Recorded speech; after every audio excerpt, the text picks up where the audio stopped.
Hi, I'm Alexis. Today I am here to tell you about the new and improved Aveneer hoop. So let's start first with hooping just your hoop. We're going to take the inner hoop and place it into the bottom.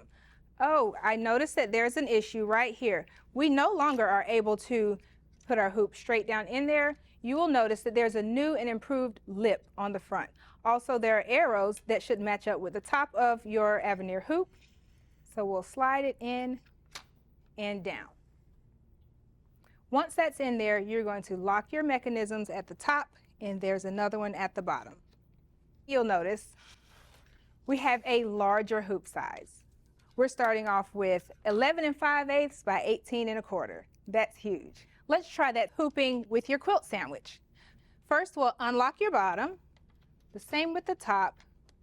Remove your inner hoop. Place your quilt sandwich on top of your hoop. And this time we want to ensure that those arrows and the notches match up with the bottom inner hoop. Also, you want to ensure that your hardware is open on both top and bottom. The most important thing I like to remember when it comes to hooping is we're going to nose dive into the hoop.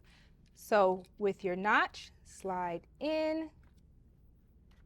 I use my fingers and I slowly walk down the sides until I am secure. Lock the top. If you have too much resistance, you can unscrew the pin. Same thing with the bottom. I'll go ahead and use my screwdriver to loosen the screw. Simply unscrew your screw.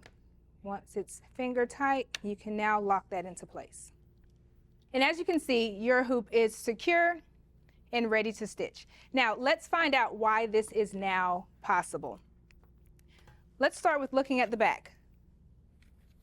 The first thing you'll notice are tabs on the outer portion, and there are also corresponding tabs on the inner portion of your hoop.